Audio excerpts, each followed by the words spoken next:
No, it isn't. This is Ham Radio Now. Whatever you just said this show was, it's not. It's Ham Radio Now, and here I can prove it. See? Yeah, there you go. And I don't know what you're planning on calling it, but we're going to call this the 2019 TAPR DCC the movie version. The movie version. Yeah, at the movies. And what the heck? I'll make your job real simple for you. I'll do everybody's title. These are ancient titles. Here I am. I'm still there. I think it's all still accurate too. Yeah. Well, I'm not so much co-host though. You're not the co-host. You're the full-time host on Ham Radio Now. The Ham Radio Now version of this program. But it's right. Yeah. And I am not the producer, editor, host anymore. I'm not even producing, editing, or doing anything with this episode. I'm just hanging out here. But it's an ancient title. And Jason, there's yours. Okay. It's over your picture right now. It's over my picture. Yeah. That doesn't help. Yeah, that didn't help. But right. Well, here's what happens if I try to make it over your picture. We get this. Oh, mirrors effect. Well, you could do that and promote him. Okay. Right. You click on. You could, but it's still over my picture. Yeah. So, got it. Yeah. This is weird technology we're doing. It is. Yeah. It is. Okay. Well, I wanted to, Gary, I know you and I have talked about following up for a while because you're out of the ham radio video. That is true. Much to the consternation of my legion of fans. Right. And I still get hate mail about it too. You do a show. And sometimes I do a show, but yep, I get hate mail. It's been a while since you've done a show, hadn't it, David? Yeah, I kind of took the summer off and getting ready to ramp back up. The kids are back in school, and I have. Let me point out that David's summer began in February, but you are in Los Angeles, so it's hard to tell. Woo! Okay. Busted. Okay. Good. Okay. Well, so tell us about what do you have, David? Do you have specific plans for what's upcoming, or what? Yeah, I'm working on a couple things. I've been talking to Jim Aspinwall and NO1 PC. Got it right for a change. We've been doing some Elmering stuff, and actually got really good feedback on the last show we did with Ward Silver, and a little bit more Elmery, a little less Talking Heads. And we'll be doing some of those things. I've got a couple of possibilities lined up. But the biggest challenge for me has been getting people to line up and step up and like show up on the thing. And I'm still having a hard time sitting in front of the camera here just by myself talking to myself. Gary, you're really good at that. I have a challenge because I got to go all over the place. I had to because no one else would talk to me. Yeah, and that's kind of the problem that I run into. Yeah, a co-host, a permanent co-host is a good thing to have. Yep, and I probably Jason, you don't have a co-host. No. Well, you're just I just babble into the camera. Right, but I've started doing live streams in addition to my current pre-recorded and radio review videos, as it were. And Frank, one of these guys a friend of mine who's a local guy, lives just down the street from me, and ham radio operator. He's only had his license for a couple of years, so he's a KG5, Kilo Golf 5, which they're on the KI5s now. But he can get any call sign he wants. Right, yeah, but that was his issued call sign. Yeah. Which people fall in love with, and they shouldn't. Yep.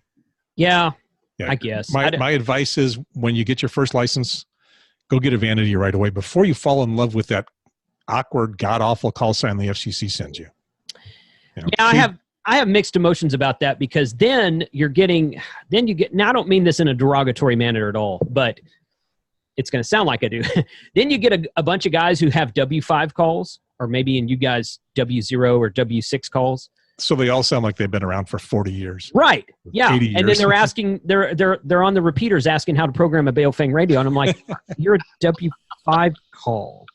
Yeah. So, yeah. So when I grew up in ham radio, you heard W5, Whiskey Alpha 5, Whiskey Bravo 5, and Whiskey 5 calls. And these were the guys that you would say, hey, can I ask you a question about something? And they would know the answer, but not so much anymore. But anyway, so there should be a time limit. You can't get your vanity call for like 5 years, and then that way you've learned enough. There you go. I'd be in favor of that. I'm not against vanity calls. I'm just like, yeah, it used to be a lot easier to tell how seasoned people were with by their call sign, but you can't do that anymore. Anyway, so he's come on my live streams from me, and he's only been at Ham for 2 or 3, 4 years. I've been at Ham for 25 years. So it makes a good dynamic, in my opinion, because he asks a lot of questions that my audience might ask. So I think it works out well that way. Yeah. Bring an idiot onto the show. That's what you did with me, right? Exactly. We just figured that out. I am now. Oh, wow. That's good. So, okay, good. There are no stupid questions. Just no. Stupid people asking good questions. Right. So, David, I haven't changed at all, by the way, everybody. No. Still a jerk. That's the part that some folks think are missing from my show. Oh, you need to be a little bit more headstrong. Yeah. So, but you're mostly doing interviews, David? Is that? Yeah. What I inherited from Gary was mostly interviews. It was mostly, find an interesting topic, something that people wanted to know about, or stuff that people didn't want to know about that we thought was interesting, and bring it on and talk about it. And that mostly works if you can find somebody to come on and interview and talk about. That's true. Sometimes it's hard to find those people, or they line up a time, and then they end up having a cold or lumbago or some other excuse to not actually show up when you've scheduled the time to do it. So we started doing some Elmering because I thought that was important. We're going to say, Gary. I was going to say being on television is scary. Well, that's some of the reason why we started doing that the MCOM stuff when I brought you on, is because it gave us a focus to bring people on and talk about something in particular that I thought was real interesting to do, but it was still like pulling teeth to get people to come talk. Yep. Mm-hmm. And you think they want to come brag about what they're doing, but. Well, and it's interesting because every once in a while I get an email from somebody saying, "Oh, I do this cool thing." I'm like, "Great, come on the show." And they're like, "Oh yeah, not me." Well, thanks for the topic idea, but I don't have anybody to talk about it. And if I don't know anything about it, I'm not going to put on a really good show unless I spend, a week or two studying about it and buying some equipment. And I'm not going there. That happens at every Ham Radio Club meeting too. Not meeting necessarily, every Ham Radio Club. Somebody comes up with a great idea that the club should do. Right.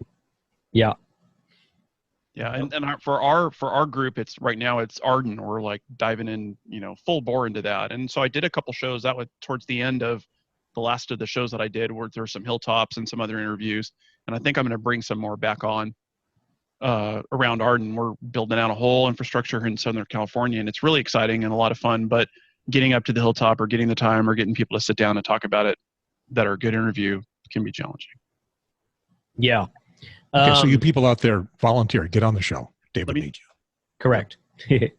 I saw your interview with Arden with Randy and was it Andre?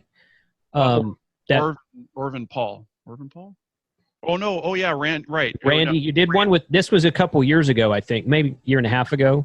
Randy and somebody else. I don't think it was Andre. Okay. And I remember it was Randy, because Randy and I have the last 3 years. Well, ever since Hamvention has been in Xenia. I've shared a booth with Bridgecom Systems, and the Arden booth, Randy, Andre, and several other guys are right across the aisle from us. So I've gotten to know them. I've recorded several of their forum talks at Hamvention and put them on my show. And I've done a couple of interviews. There's a couple of developers that live down south of me in Texas that I've done interviews with those guys on my show before. So Arden's a popular subject right now. I think if you could keep going with that, I think that'd be a popular subject that people would be interested in. Yep. There are some guys here asking about doing mesh in this area, if anybody was doing it. And that name came up and no one knew how to pronounce it, but so yeah. Yeah. The stuff we're getting into here now isn't so much the development side of it, but the deployment. I think that's for hams, that's more exciting, climbing a tower, getting out in the dirt, figuring out how to power stuff.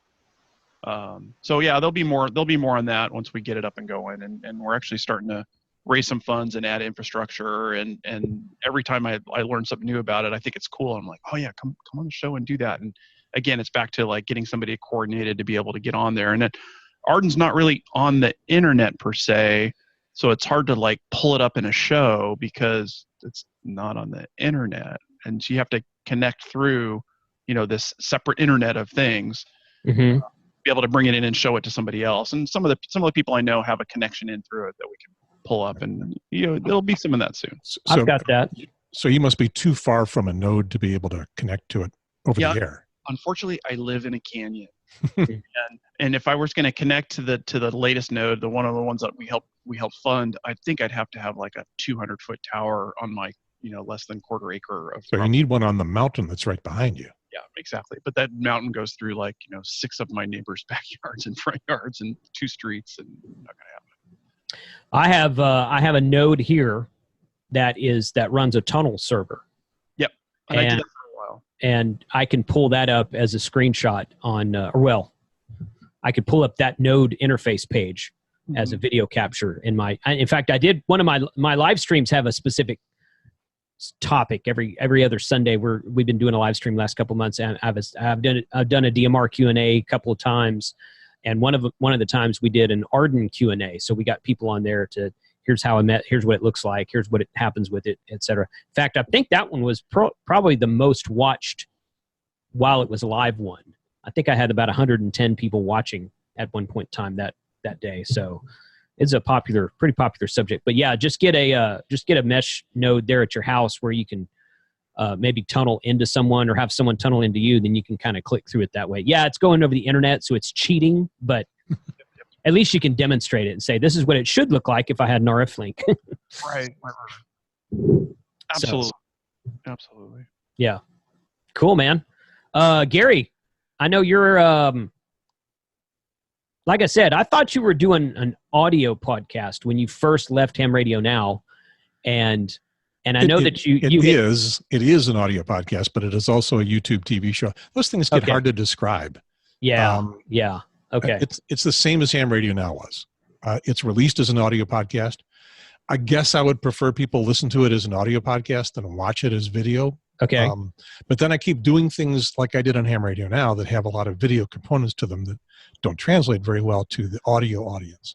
Okay. But it's a local show. This is the logo for it. Triangle Talk Show. Triangle is the part of North Carolina that I live in. Raleigh, Durham, Chapel Hill is the components of the triangle. Mm-hmm. It's whatever I feel like doing. I've got 67 episodes in the can now. Oh, that's good. Okay. So I've been averaging about one a week, kind of like I did HamRadioNow. Okay. It is political. I'm a lefty, and that doesn't translate to ham radio very well because most hams are on the conservative side. Just slightly to the right of Genghis Khan. And so I'm having a good time doing that. And again, it's not all political. It's also difficult to get people to come be on the show, but that's getting a little bit better because there's no audience. And I was disappointed in HamRadioNow with audiences in the 900, 1,500, 2,000 views. Right now, I'm sitting at about 45 for a typical show. Yeah. Another 50 or so audio. So. Well, it takes time to get built up, obviously. Yeah. Now I look at those numbers. HamRadioNow started with a built-in audience from the DVDs and the other stuff that I was doing and the appearances on Ham Nation. It started pretty good right away and built up pretty well. Yeah. Well, I started my, I get spoiled because I actually started a YouTube channel probably about a year ago about Texas-based craft beer breweries, which you and I have hung out at Dayton a couple times, Gary. You know that's usually what I'm looking for when I'm around this place new. So, and I put up, 20 or 30 episodes, and and it's still out there, and I haven't put one up in a while, but yeah, they get like 30, 40 views each and kind of die off. And I was spoiled because Ham Radio 2.0, I put up a video and I forgot about it for like 6 or 8 months, and I go back and it has 5,000 views, and I'm like, maybe this is a good idea. So I really my audience has been really very organic. And now over the last year or so, I've done a lot to grow it, and it's increased dramatically in that time. But, for the first year and a half, I didn't do anything spectacular, and it just kind of kept going in a steady pace. But I don't know. So it's interesting because there's a lot of hams and not a lot of hams. 700,000 in the U.S. So they're looking for content, and as Gary said, you pick up and you get a couple thousand views here and there. And every once in a while, there's a show that Gary and I did that would hit 5,000 more. I think the biggest one that I did on my own was the Yuma show where Dick Norton talked, Mhm. and that was like, in a week it hit 5,000 views and still growing. Because it was political. It was like right on, the league has problems and we need to fix them. And I was going to ask what's become of that, because I'm not hearing much chatter. I think, once they changed the board out, and got it a little bit more. Did the new board all just drink the Kool-Aid and gone back to the way things were, or they made real changes? I think they made real changes. I haven't seen Dick for a while. I'm watching Rhea's stuff. I think that they're actually kind of backed away from all of the you can't talk about this, you can't talk about that, and they're not as draconian. I don't know if they're really doing anything, which I guess could be a concern. But I think they backed off a lot of that. Are they coming on shows and talking about stuff? Yeah, sadly, I haven't asked enough. Do we lose Jason? No, I'm here. I'm just jacking around with some settings. He had to blow his nose. I think I haven't asked enough, but I think they're still doing stuff. So probably get back to doing that. And we'll see. If I disappear, this is my radar, and that's I'm the that's why I'm the little blue dot right there. Right. And here are typical thunderstorms blowing up. They come out of nowhere. Yeah. And so there's one just a little bit northwest of me. It's probably going to go overhead. I'm hearing the thunder and stuff. So okay.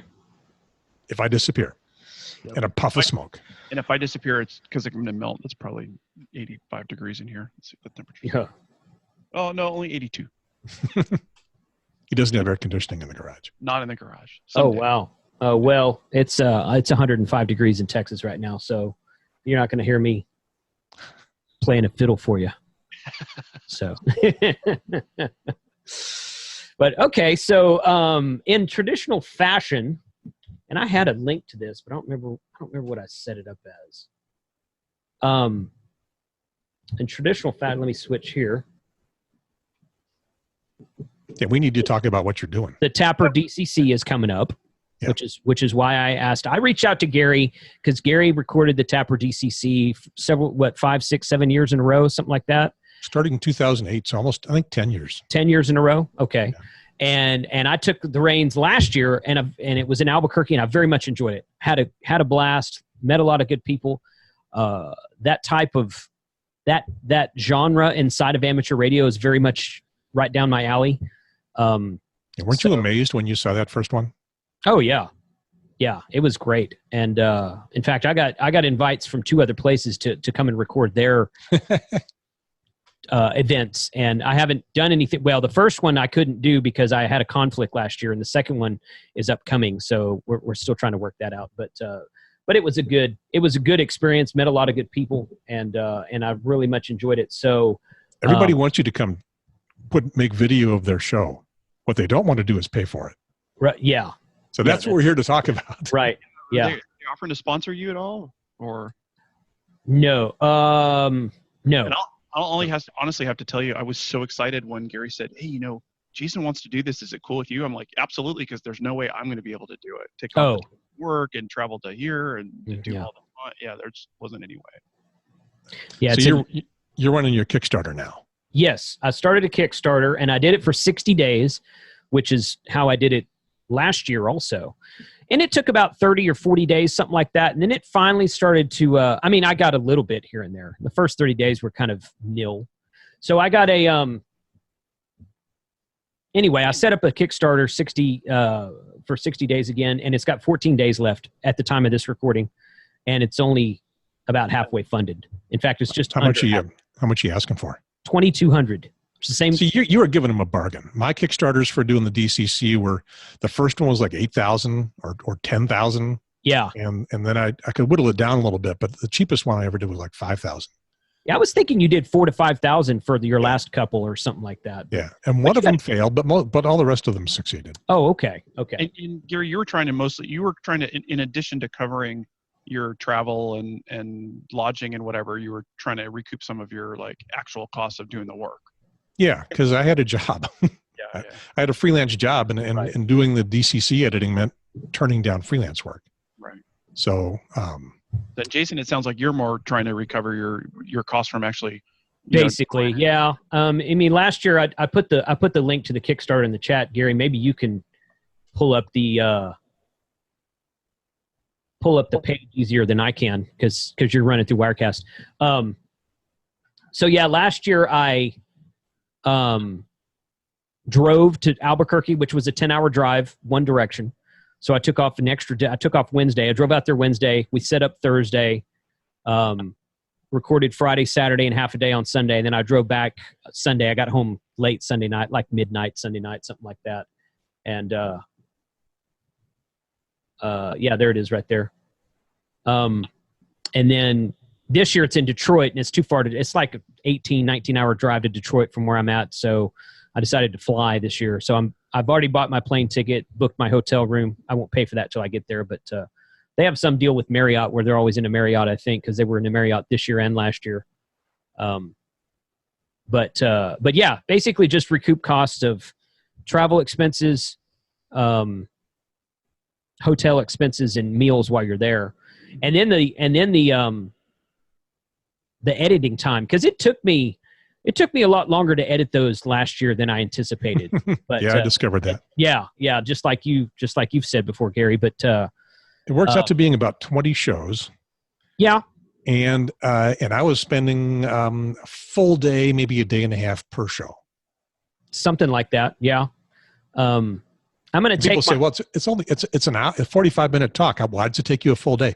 Because there's a lot of work to putting it together. You get shot multi-camera, so you got to go through the whole show at least twice. All the camera shots in there, tweak the audio, get titles.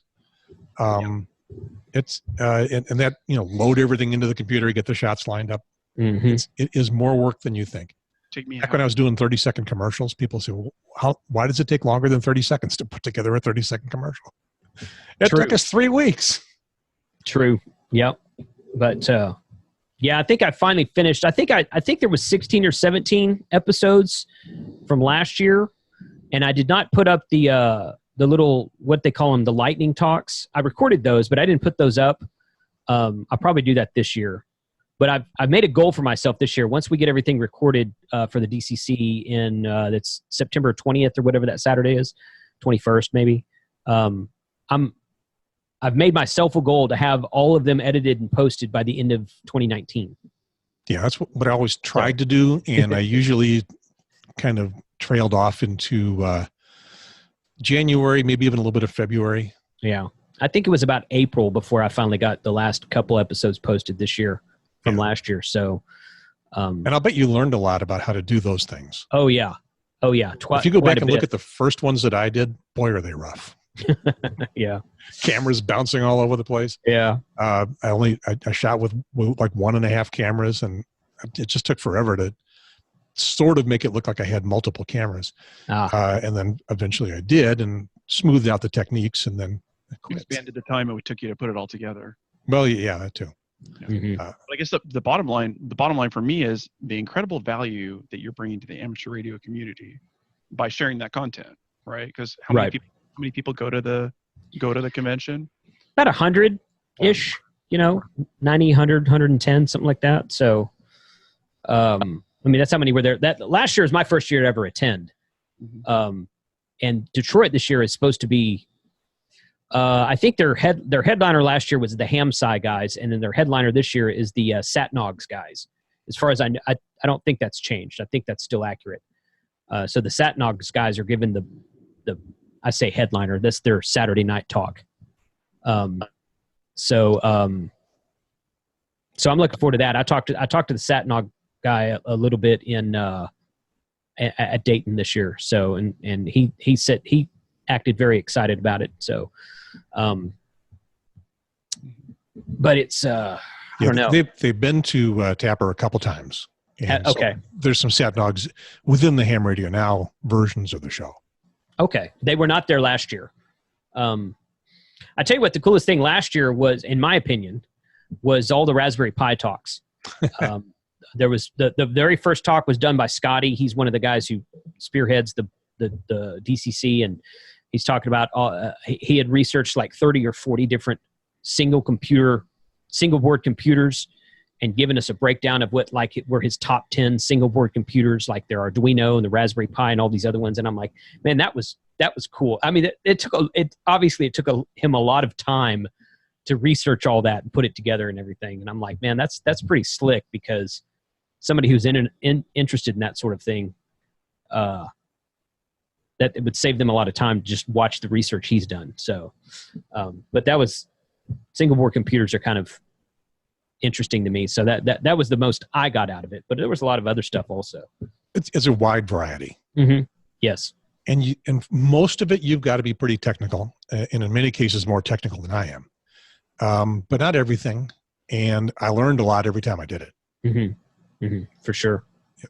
Probably the number one thing I remember seeing get developed at the DCCs and then turn into a major thing in ham radio is those first couple of years, 2008, I was seeing the software-defined radio stuff that was all homebrew, or they made some kits and parts and stuff. Mm-hmm. And today, that is basically flex radio.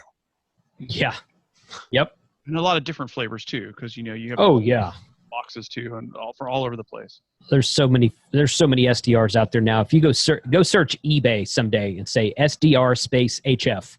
Yeah, because you can start at like $10 or $20, and then you can go up into the thousands. Oh yeah, easily. So yeah, and there's a lot of that out there. And I think TAPR's actually working on a version of their own SDR transceiver. They've got a couple of boards on their website right now. And it may be left over from those early, products that they had put out. I don't know if they're trying to stay current and push that development now or not. I talked to Steve at Dayton this year, and they're working on something new. Okay. I can't remember exactly what he told me what it was. And again, it was even a little bit over my head, because I don't understand all those ins and outs. I'm not a programmer. I'm not a developer. I don't do any of that stuff. So, but I'm an IT guy, but I was more in the support role when I worked in IT. But so stay tuned to the DCC videos when they come out, and you will find out, and you'll be first. That's correct. Other than the folks that actually show up there in person. Yeah, that's right.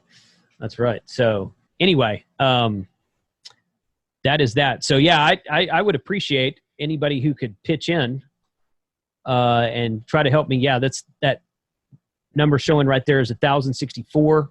My goal is 2,200, and I think my goal last year was actually 2,100, but by the time it ended, it almost hit 2,400. It's like 2,375 or something. So I'm just like, well, okay, it's going to cost me a little bit more money to fly this year than it did to drive, if you're just considering fuel, not wear and tear on the vehicle, but if you're just considering fuel to drive to Albuquerque and back, it's cost me a little bit more money to buy a plane ticket. But anyway, so I could never package all my gear to fly. I always had to drive. I even drove to Seattle, but I liked it. I did those on the road videos. Shoot. Yeah. Do those on the road videos. It took 5 days, but I made a lot of stuff out of it. Right. Yeah. I guess if I could quit my job and do full-time YouTube, then maybe I'll do that one day, but we'll see. I've never. No, when I first talked to Steve Bible about it, he was like, we love having this done because not everyone can attend the DCC every year. And I've talked to a couple other guys that run similar conferences, and their concern was, well, if we advertise it's going to be recorded, nobody will show up. Yeah. And according to what Steve Bible tells me, he's like, man, the opposite of that has. Yeah, probably Gary's recording has probably driven people to go to future years. I believe, that's what he's told me. That's what Steve has told me. So I'm thinking that it's a good thing. There's probably a mix of both. There's probably some people that don't go because they can watch your recording, 6 months later, and there's probably more people that go in future years because, wow, that's great content. I wish I could be there in the room so I could ask that question that I have, or make the comment, or buy the board, or bring the thing home, or who knows? Right. Totally. So, Gary, I think you're back. It looks like Gary's back, but he's got to turn on his camera. So we'll definitely help support you by sharing this up and excellent talking about it. Thank you very much. Yeah, I reached out to Gary a little bit ago and said, hey, I wonder if you could help me because it's kind of lagging behind. But because I know he was always big into promoting that when he was on the air, or on YouTube, I should say. Yep. I think I'm back. Gary's back. There you go. You're back. Let's see, this is my left hand. I don't know if I'm backwards or not. Am I backwards? I think I'm backwards. Not to me. Put your left hand up again. Nope, you're right. You're correct. Okay. No, you're to us. You may show backwards to yourself, but you don't show backwards to us. Right. Okay. So, yeah. So, Because I've been accused of being backwards. well, you said you were lefty up front, so that was a dig, but Yes. No. yes, no, yes. But anyway, yeah. So I do appreciate you guys coming on the show, and helping to, get the word out. Because I know that, like I said, Gary really kind of laid the foundation for this whole recording of the TAPR DCC. And when I heard that, going back to what you said a minute ago, David, when I heard he was quitting, I was like, okay. And I went to, and I didn't contact DCC. I contacted Gary, and I'm like, so what are your plans for this? And he's like, well, I was planning on doing it, but do you want it? And I'm like, well, yeah. I was real happy to hear that you were interested in doing it right away. Because I didn't want to step on any toes or anything, but I got a real kick out of doing it last year. I really loved it. So yeah, and I think Gary called me and he's like, hey, Jason wants to do it. Is it cool? Because I'm not going to do it. I'm like, oh yeah, absolutely. It provided a lot of content for the Ham Radio Now channel. Yeah. Very classy content. It was a lot of work to make that content, but it made, of the 50 to 60 shows we would do in a year, it made 20 of them. Yeah. That's probably one of my challenges. It's probably the one thing that I did lose by not taking the time off to do it all. But again, I don't think I'd have done half the job. Well, it's hardware intensive, and you didn't have all that stuff. Right. That's true also. Yeah. You were talking about driving up to Seattle, Gary, because taking all your stuff. I think I'm going to have George, the guy that runs the AV stuff there, he told me that if I needed to ship anything to him, I could ship it to him and he would receive it for me. So I think I might end up shipping some stuff, because I think shipping it is going to be a heck of a lot cheaper than paying $25 to $50 for check bags on the freaking airline. Yeah. So, but we'll see. So, yeah, I was thinking about going to the Detroit one because it's where I was born. Oh, I didn't know that. Yeah, but I just can't clear the time this year to do that. But next year it's going to be in Charlotte. Correct. Which is just down the road from me. I will see you there. Awesome. Yeah, I'll give you a backup cameraman. Absolutely. I used to do that with 3 camera people, and trying to direct people and shoot one camera. That was a nightmare. Yeah. Yeah. I wintered it down to a 1-person operation. Well, you know what? I mean, I ran 3 cameras last year, and I manned 1 camera myself, and then the second camera I just pointed the screen and hit record, and then the back camera I did behind the speaker, like you and I had talked about. And realistically, I only used that footage from behind the speaker during the Q&A session. So really, it's kind of a back and forth between the 2 cameras. And then at the end of the session, there's a Q&A, and I'd switch back and forth. And sometimes you could see people raising their hands and that kind of thing. So yeah, I'll give you a pro television tip. It's kind of fun for the audience to see the perspective of what's going on behind. Once in a while, just switch it up, because having a single shot on the guy talking gets kind of boring after a while. Mm-hmm. Now, they're going back and forth to slides. Most of them have extensive slideshows. Mm-hmm. Correct. But it's still kind of fun to get the perspective of the room, to see that there's 75 people sitting out there absorbing this stuff. It's not just you and your YouTube channel. True. Very true. Yep. It's good. That's probably part of what drives people to see the video or to see the shows and want to go to the show in future years. Yeah, that was one of the big things that the TAPR guys and I talked about, is like, if we put these videos out, yeah, they're going to be delayed a few weeks or a few months, but is it going to keep people from coming to the DCC itself? And that it's never done that. It's brought people in, not droves. They didn't add 50 more people, but they didn't lose any, and they've added 5 or 10 in most years that said, I'm coming live because I just had to after seeing the videos. Well, see, and that's right before you joined back, Gary. That's what Dave and I were talking about, because I've had another. I was telling you earlier, I had a couple other events contact me and want me to do recordings, and one of them was, and I'm not going to say who it is, but one of them was like they were scared that if they put it out there that the event would be recorded, that they wouldn't have anyone show up to it, or it would severely affect their numbers. And I said, the only thing I can tell you is that the exact opposite effect has happened to the DCC, and it's been recorded for. Actually, I told him for 5 or 6 years before I got it, but apparently it's longer than that. So 2008's first year. Yeah. So when you started, Gary, did you approach them or did they approach you? Because there wasn't anything in the can for them to say, "Oh, it'd be a great idea to have Gary back." They approached me. It was a Mark, WB9QZB, I think is Mark's call sign. I had done some forums at Dayton before that, and put them out on DVD. And that's the way that the TAPR stuff I did started. The first few years were only DVD. They're online now, but they started as DVD. It wasn't until 2012 that I put them online right away. And so it was, well, we don't know what we're doing. We'd never done this before. I'd done some forums at Dayton before. And he said that, that's the kind of thing, but the volume, the quantity was just immense. The first one was in Chicago. First 2 years I did in Chicago.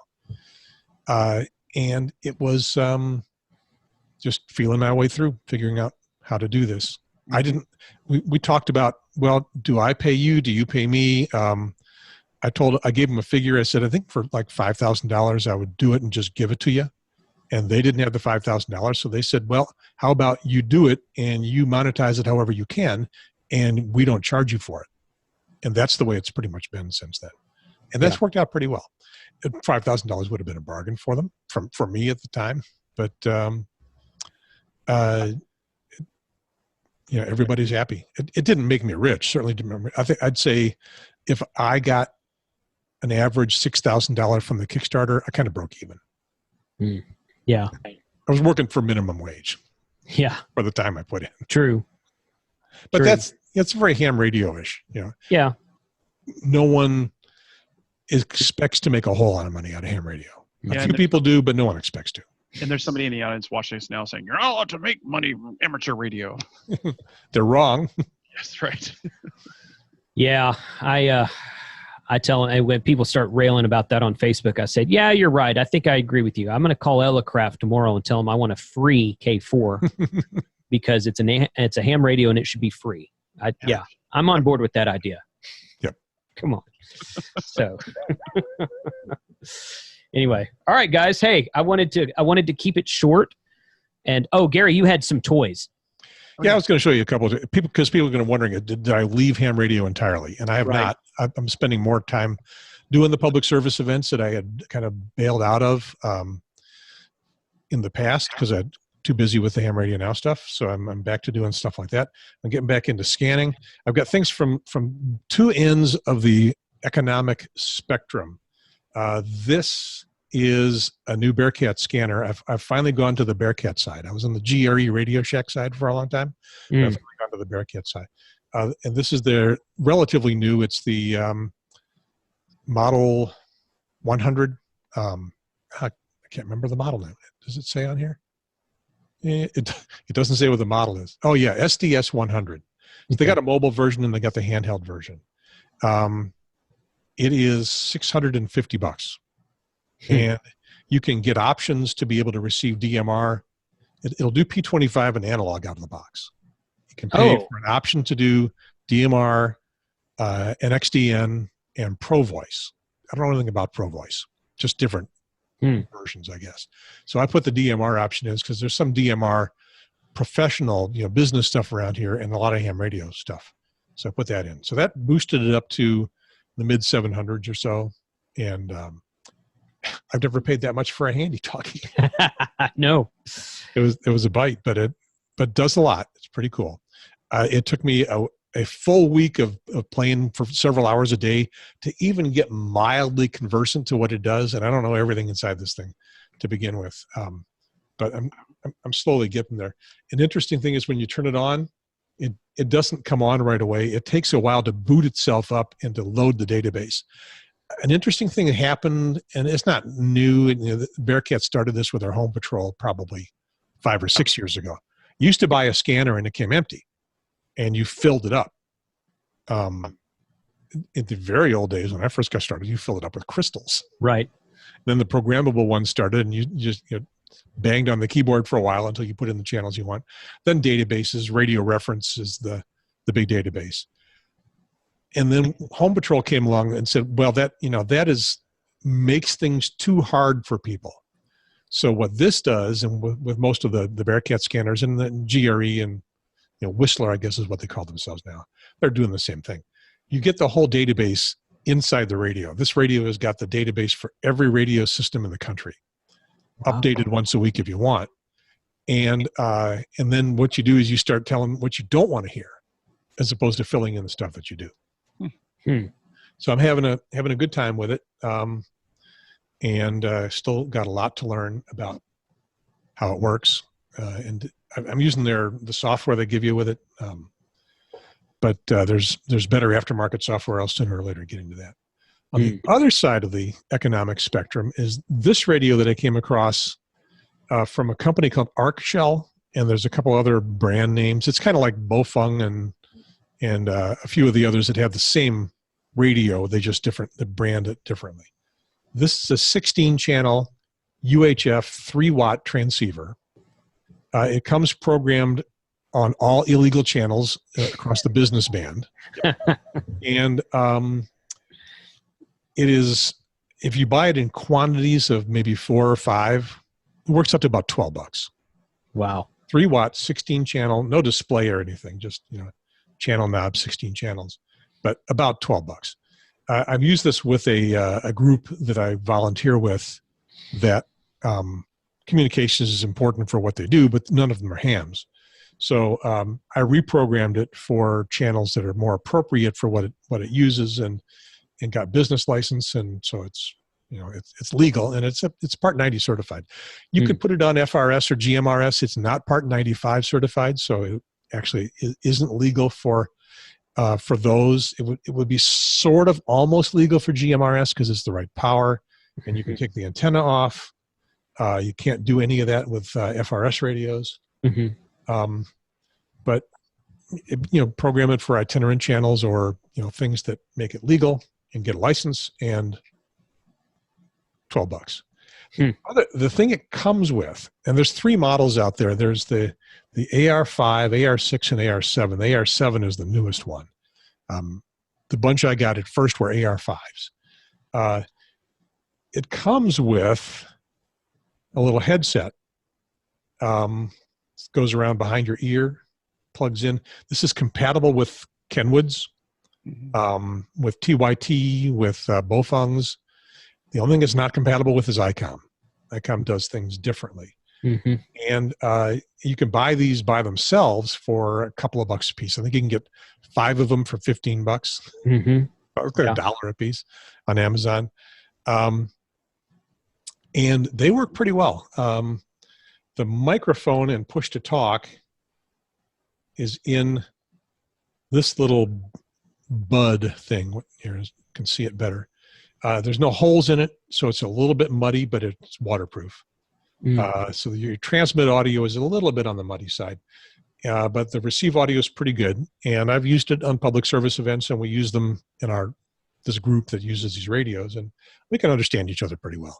It's difficult to get non-professional people just using radios to talk clearly and slowly, and all that stuff is even hard with hams to slow down. First of all, when you push the button, not this whole group of 15 people, they're not all just waiting for you to talk. They're doing stuff.